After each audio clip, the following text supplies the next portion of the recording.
Hello everyone. Currently the United States is facing an increasingly serious issue, the rise of invasive monkey populations. In the city of Oliphant, the problem has become particularly severe with the rapid increase in monkey numbers in recent years. The Texas Wildlife Department estimates there are between 1,500 and 2,000 free-roaming monkeys in the area, raising significant concerns about safety for the local community. But what challenges do these monkeys pose to the city? And how is the U.S. government responding to this urgent situation? Stay tuned as we uncover the answers, and don't forget to subscribe to our channel for the latest updates.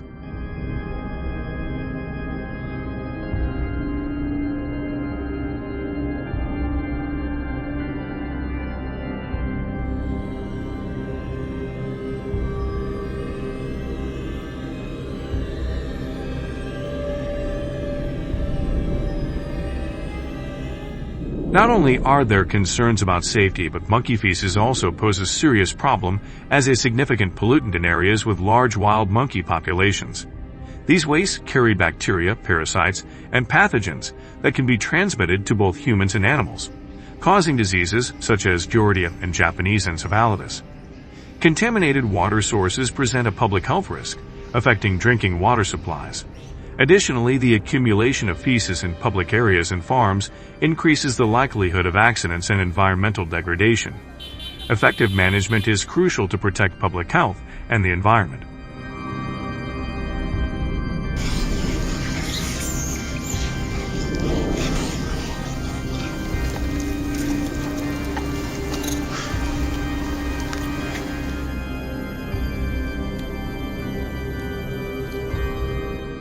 The rapid increase in the monkey population in Oliphant, Texas, is partly due to past practices, where some residents fed the monkeys and considered them part of the city's identity. As a result, the monkeys have become bolder and more invasive in residential areas in search of food. State statistics show a 30% increase in the amount of trash caused by the monkeys, and the number of disease outbreaks related to living near monkey-infested areas has doubled in the past year.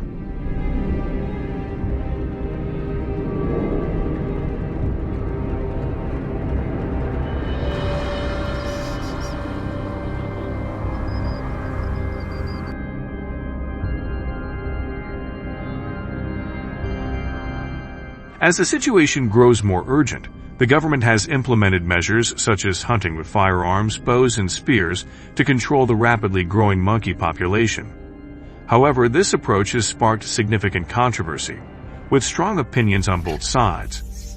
Critics argue that hunting wild monkeys is cruel and unacceptable, while the U.S. government contends that it is a necessary step to protect public health and property.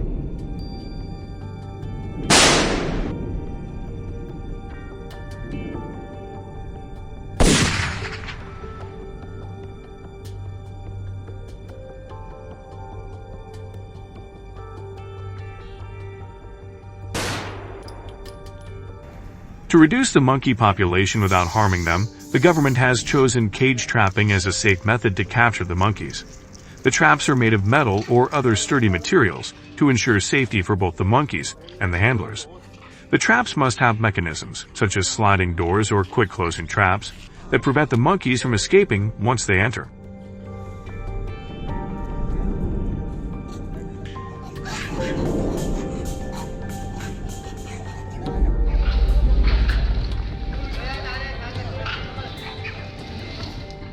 To use cage traps effectively, it's important to identify areas frequently visited by the monkeys.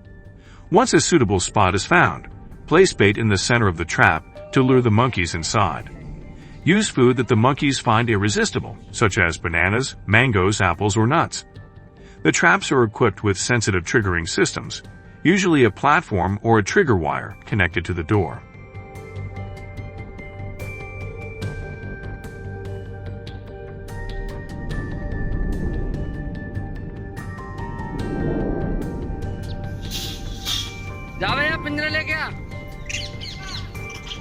The effectiveness of this method is reflected in recent data. According to the Texas Parks and Wildlife Department, over 3,000 invasive monkeys were captured using cage traps statewide in 2023, a decrease of about 20% compared to 2022, when more than 3,800 monkeys were captured. Over the past 2 years, more than 1,500 invasive monkeys have been successfully trapped. Despite these efforts, the invasive monkey issue remains a major concern, and local agencies continue to work diligently to protect the community.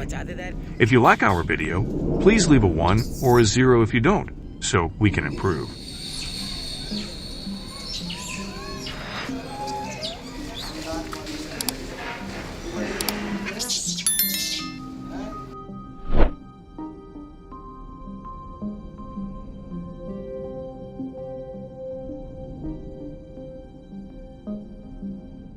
In addition to cage traps, some residents use wooden traps, but these take more time to set up and are often less effective. Understanding the operation and effectiveness of each type of trap is crucial before beginning the hunt. After capturing the invasive monkeys, they are relocated to wildlife reserves, where they can forage for food without affecting local residents. Do you like these monkeys? If yes, leave a 0, and if not, press 1. Also, feel free to leave a comment so we can improve further.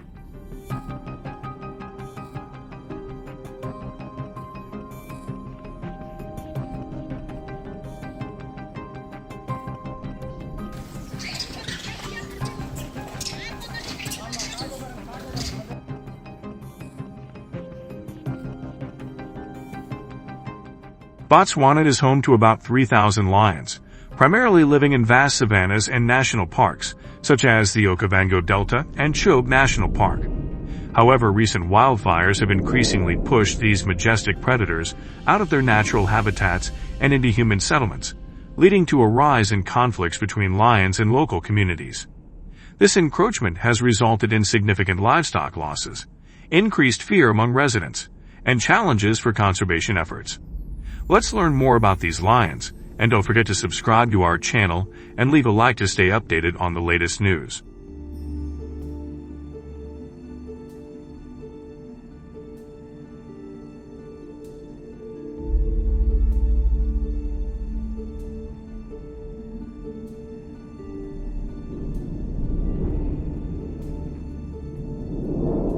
In Botswana, lions often target livestock on farms, primarily cattle, goats, and sheep. These predators typically strike at night, using their powerful hunting skills and stealth to overpower the animals. The financial impact on farmers is significant, with livestock losses causing an estimated $2 million in damages each year. These attacks not only create an economic burden for rural communities, but also fuel tension between farmers and conservationists, as the need to protect livelihoods increasingly conflicts with efforts to conserve the lions.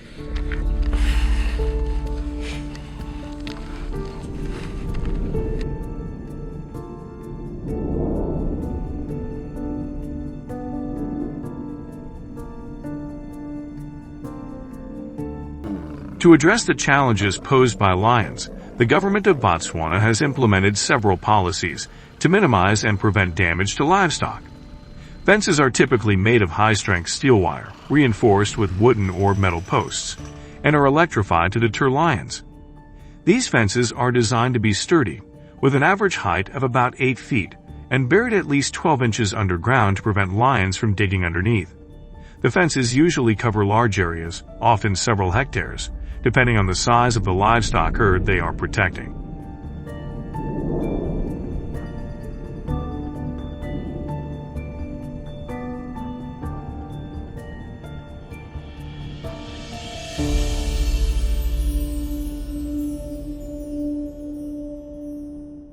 Since implementing these fencing measures, studies and reports have shown that lion attacks on livestock have decreased by about 60% annually in areas where fences have been installed. This reduction has contributed to improving relations between local communities and wildlife conservation agencies, as well as providing better protection for both livestock and lions in the area.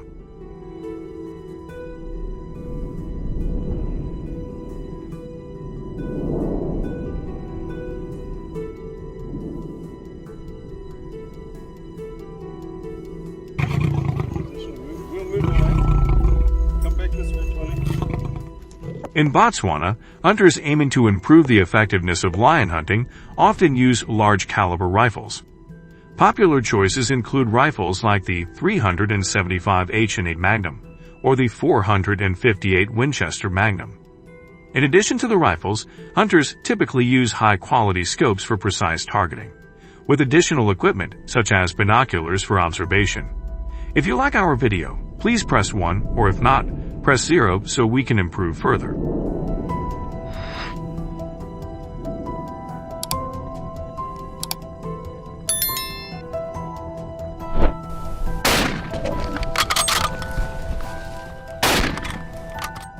What are the necessary permits for hunters to legally hunt lions in Botswana? To hunt lions legally in Botswana, hunters must obtain a specific permit. The process includes acquiring a lion hunting license issued by the Botswana Department of Wildlife and National Parks. The number of permits issued each year is tightly controlled to ensure the sustainability of the lion population. Typically, Botswana issues between 200 and 350 lion hunting permits annually, though this number may vary depending on conservation needs and population assessments.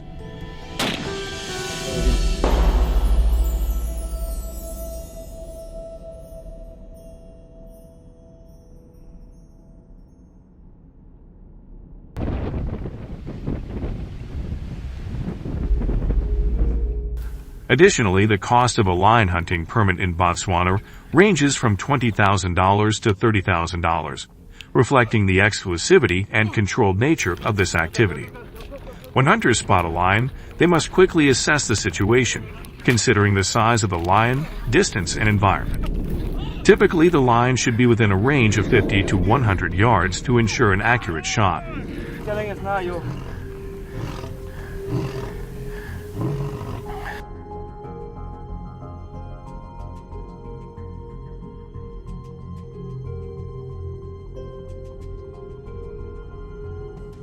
The first step is typically to observe the lion's behavior and determine whether it has recognized the hunter's presence. The hunter aims for vital organs to ensure a quick and humane kill. The preferred target area is the lion's shoulder, aiming for the heart or lungs, key organs for a swift and effective kill. If the lion is still alive after the first shot, the hunter must quickly follow up with additional shots to ensure the animal does not suffer.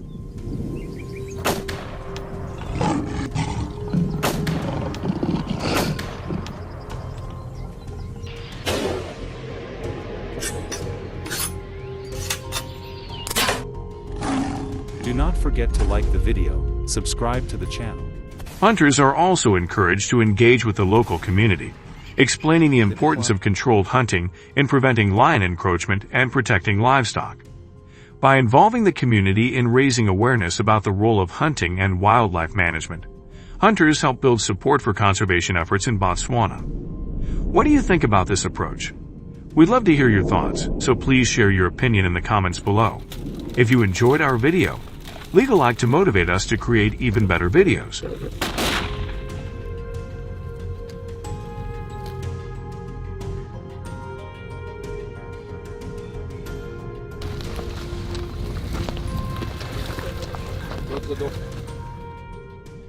Hello everyone! North America is a vast region with a variety of habitats, including lakes, rivers, marshes, and wetlands, which provide ideal conditions for mallards to live. These bodies of water not only provide abundant food for mallards, but also provide safe haven from natural threats. Are you ready to join us? If so, leave a 0 in the comment section below.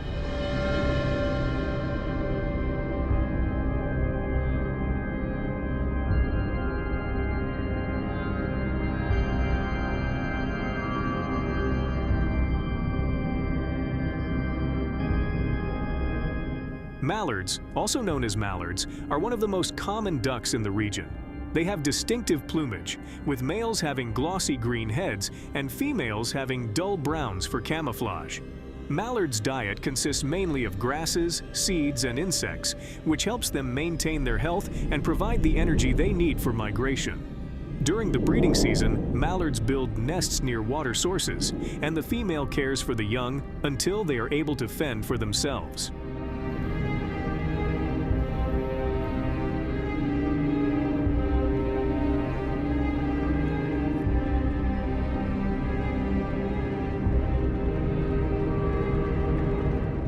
The North American mallard population, especially in recent years, has increased rapidly, reaching approximately 10 million individuals.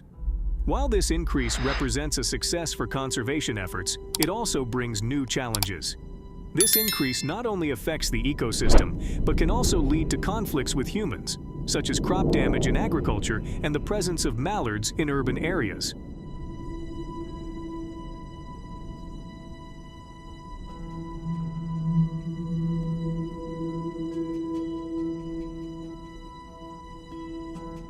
In addition, their increased numbers in recent years have caused many problems for the agricultural sector.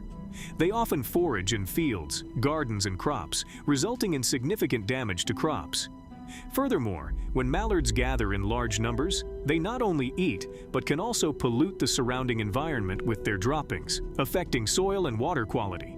This raises the need for sustainable population management to ensure that the increase in mallards does not lead to negative impacts on the environment and local communities.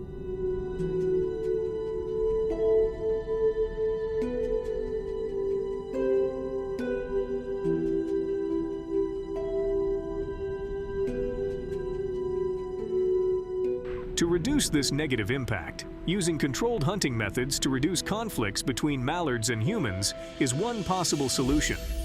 When mallard populations increase to the point where they cause damage to crops or affect environmental quality, management agencies can organize licensed hunting campaigns aiming to control the population in a sustainable way. Do you agree with this method? If yes, like the video, and if no, leave a number 1 in the comments.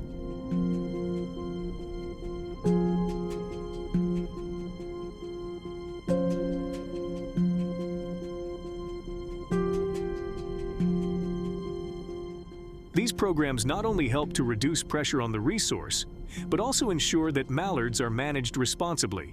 Hunting can be carried out at appropriate times of the year, with close supervision to ensure that the ducks' breeding periods are not disturbed.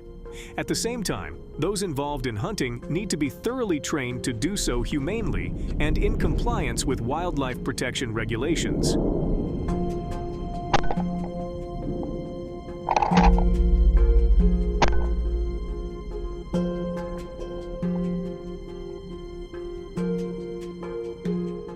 When preparing for duck hunting, there are several important steps to take to ensure safety and effectiveness.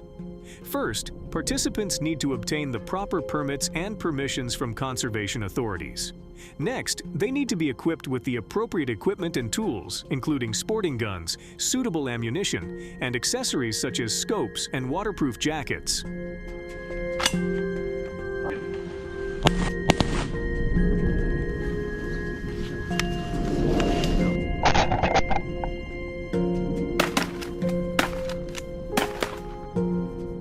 Once the ducks are within range, it is important to remain calm and focused. The hunter needs to adjust his posture so that it is steady and stable, avoiding making noises that could scare the ducks. At this point, it is necessary to carefully observe the duck's behavior to determine the right time to shoot. Distance, wind, and lighting conditions must be considered to ensure an accurate shot. When ready, the hunter can take a deep breath, focus on the target, and aim accurately before making the shot.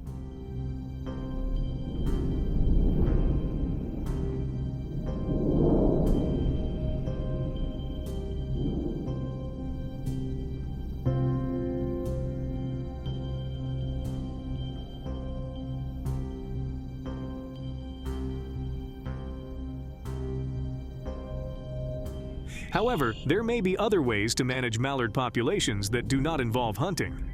One effective method is to implement conservation and restoration programs for natural habitats. Creating and maintaining wetlands can help increase food and shelter for mallards and keep populations in a natural balance. Additionally, educating the public about the importance of mallards in the ecosystem can help raise awareness and encourage conservation activities. Thank you for watching this video. If you like the video, please like, comment, and subscribe to the channel to continue watching the next videos.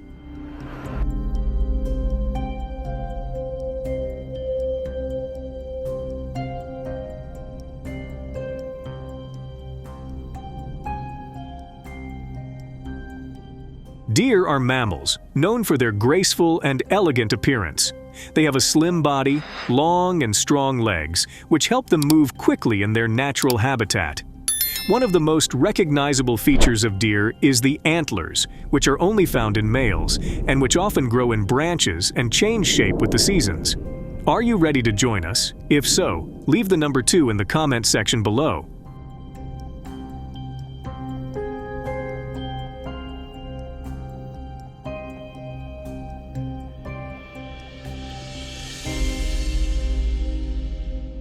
The color of the deer's coat often changes with the seasons.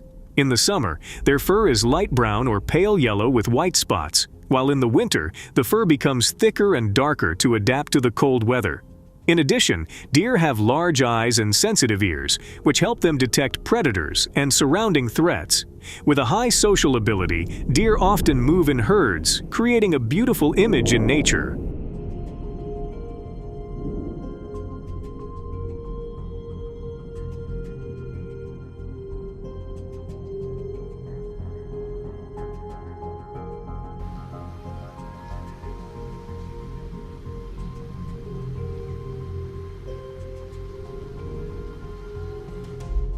Deer typically live in forests, grasslands, and hilly areas where there is ample food and shelter.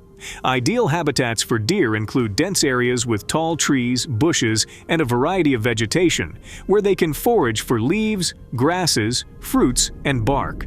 Choosing a varied diet not only helps deer stay healthy, but also contributes to the conservation of their habitat, as they help control plant growth and maintain ecological balance in the area.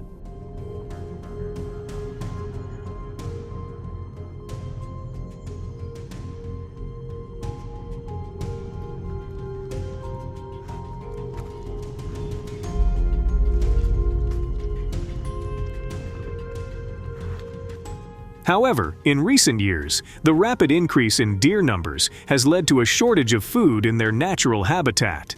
As deer populations grow, they compete fiercely with each other for food, causing overexploitation of local vegetation. This can also lead to conflicts with humans as they enter agricultural areas in search of food. Therefore, sustainable management of deer populations is more urgent than ever to ensure balance in the ecosystem.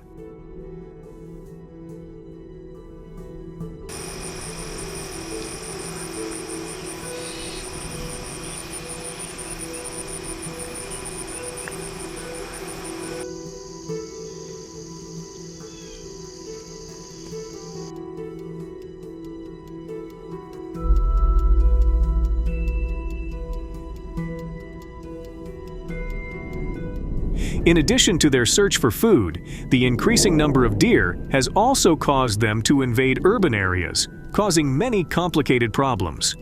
When natural food sources become scarce, deer often search for food in gardens, parks, and even on the streets. The presence of deer in the city not only causes damage to trees and crops, but also poses a potential traffic accident risk.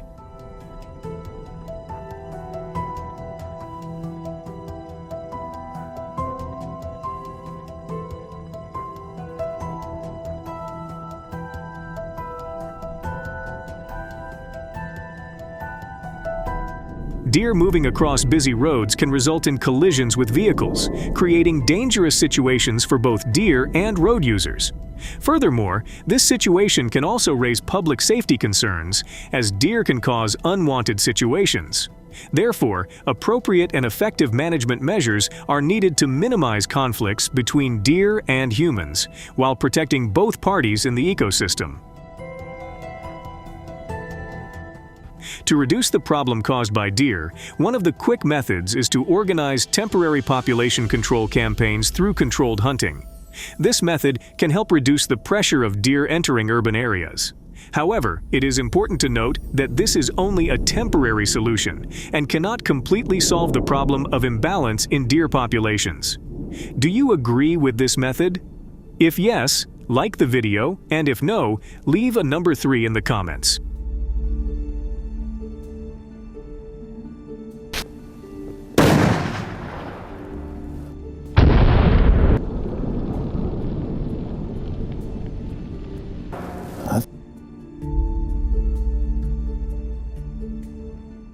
However, while controlled hunting is a temporary measure to reduce pressure on deer populations, hunters must still strictly adhere to established regulations and guidelines. This includes obtaining a legal license, observing hunting seasons, and limiting the number of deer allowed to be hunted to ensure that the activity is carried out responsibly and sustainably.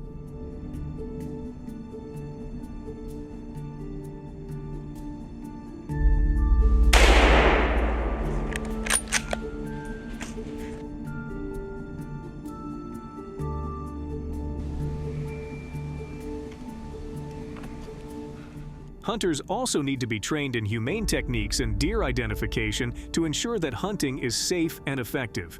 Collaboration between government, communities, and hunters is essential to ensure that this approach contributes to the problem of deer without leading to negative consequences for the species in the future.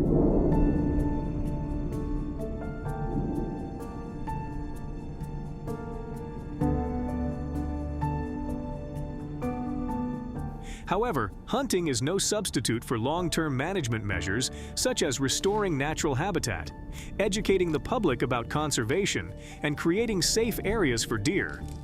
Achieving true sustainability requires a combination of approaches to ensure that deer populations are effectively managed while protecting both the environment and public safety.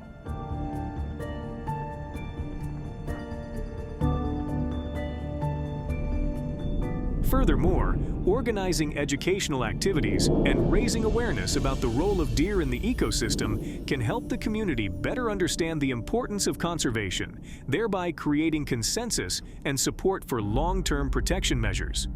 This coordination not only helps protect deer, but also contributes to biodiversity conservation and maintaining the stability of habitats. Thank you for watching this video. If you like the video, please like, comment, and subscribe to the channel to continue watching the next videos.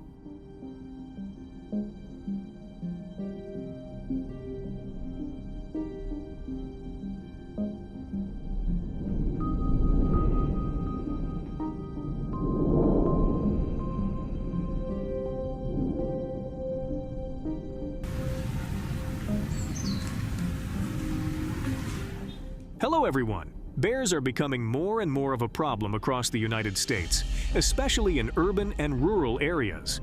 In 2023, there were over 8,000 reported incidents involving bear vandalism and encroachment, with high concentrations in California, Colorado, and Montana.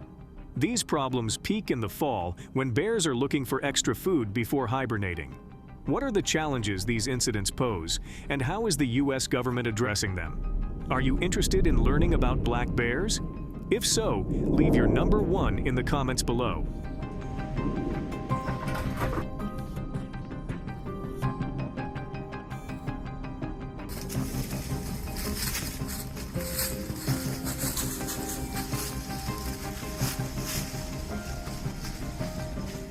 These encounters are especially common in the fall when bears are foraging for food in preparation for hibernation, resulting in a 20% increase in incidents compared to other seasons.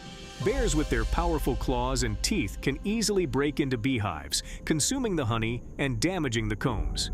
This not only reduces honey production, but also causes significant financial loss to beekeepers.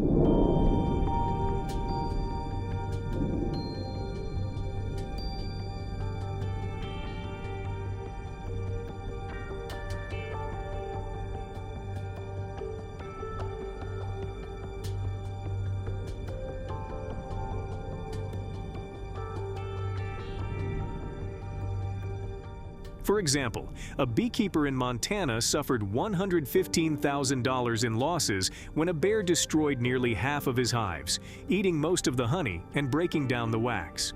The incident not only affected his income, but also raised concerns about the sustainability of his beekeeping operation and the ability to supply honey to the local market.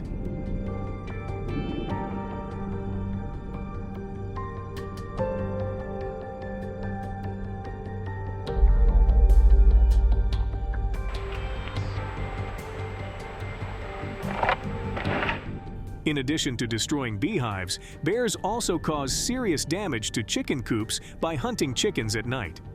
They use the darkness to approach and attack their prey undetected, thanks to their dense, black fur that camouflages them effectively.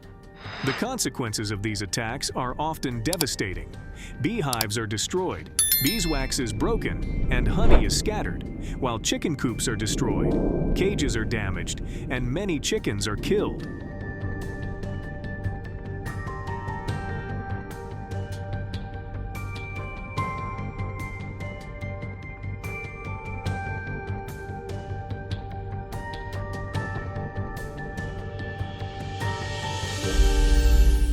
Despite livestock protection measures such as fencing, trapping, and alarm systems, bears continue to find ways to bypass these measures. They are highly intelligent and adaptable, detecting weaknesses and devising strategies to avoid them in order to gain access to food sources. As a result, the damage caused by bears continues to increase, making it increasingly difficult to protect property and livestock.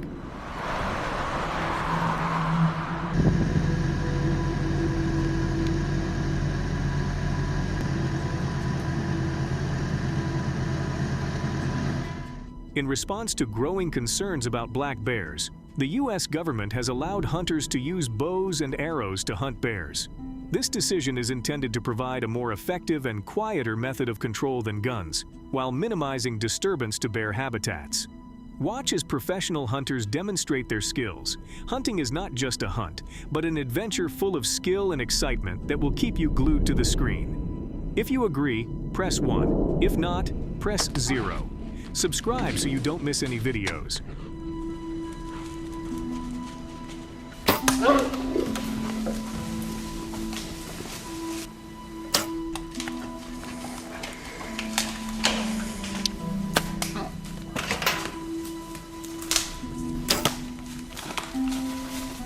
Hunting black bears with a bow requires not only courage, but also skill and meticulous preparation.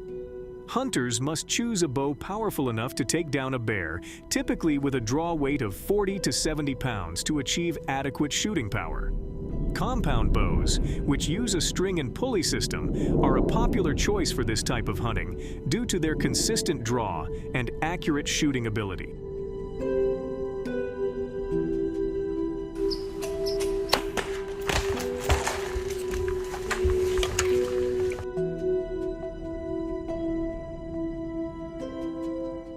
In addition, hunters need to have specialized arrows for large animals, ensuring high penetration and maximum damage.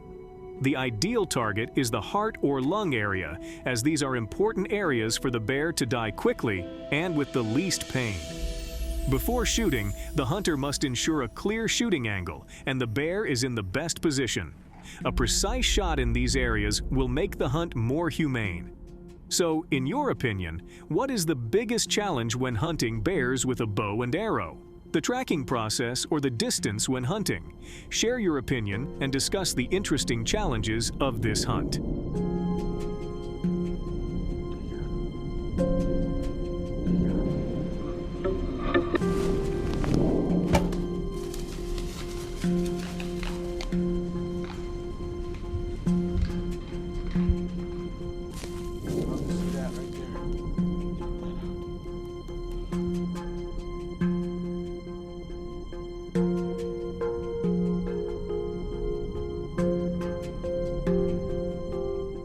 Hunting black bears with bows and arrows has proven to be a highly effective method of managing bear populations with significant reductions in nuisance bears in many areas reported by wildlife management agencies. This method has resulted in approximately 1,000 bears being called out each year in some U.S. states using bows and arrows, not only reducing human-animal conflict, but also reducing noise pollution, thereby reducing environmental impact. This approach helps protect farms and habitats while maintaining ecological balance. If you don't want to miss out on the next exciting hunting scenes, please like and subscribe to the channel to motivate us to make the next videos.